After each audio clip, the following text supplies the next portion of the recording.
This video is more about part of the symbolism to John Cena retiring and tapping out in his last match the way he did. To me, symbolized a passing of the torch, and that made me think about the same concept when it comes to basketball. Passing the torch from your generation or one generation to the next. It's meant and intended to be more of an inspirational, motivational kind of video about passing the torch and having it passed to you. So the story of having the basketball torch passed to me goes like this. First of all, you have to keep in mind I got very lucky in that the neighborhood that I grew up in was a sports neighborhood. Everybody in the neighborhood was around the same age, and what we did on the weekend, we were weekend warriors. One of the friends in our friend group became like a neighborhood basketball legend. His name is Jason. But in terms of the fact that Jason never played organized basketball, he was only a street park outdoor recreational player, even though we took it really seriously. And Jason was a couple years older than me and a little bit bigger than me, so he was probably 5'9", 5'10", maybe 160-ish. I was 5'8", 140. And he became a legend in our neighborhood because of two major reasons.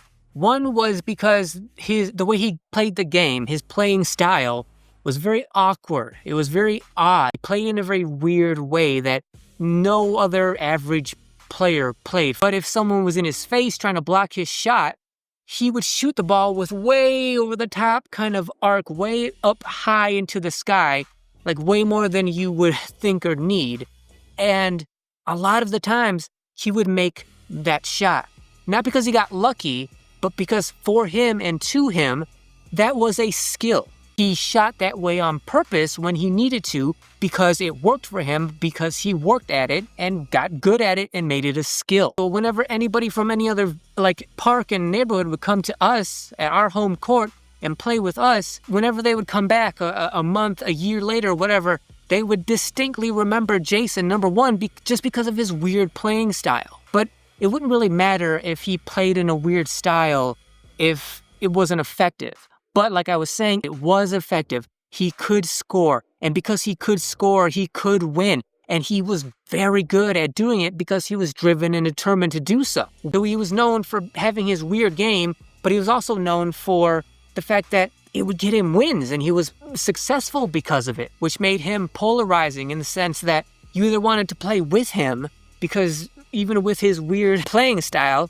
he would win and you wanted to be on his team, or you wanted, where I fell, was more like you wanted to play against him because you wanted to measure yourself and challenge yourself against him. They were definitely better than us and better than Jason, but because they weren't regulars, they didn't play with us on a regular basis, we considered Jason to be the top tier basketball guy in our neighborhood because he was the guy who was also out playing with us on a regular basis. And then over that 10-year span, it was also recognized in me that I was like this really hungry, passionate, basketball-obsessed nerd who was ascending our neighborhood basketball ranks over these 10 years, trying to catch him and trying to be the best basketball player I was.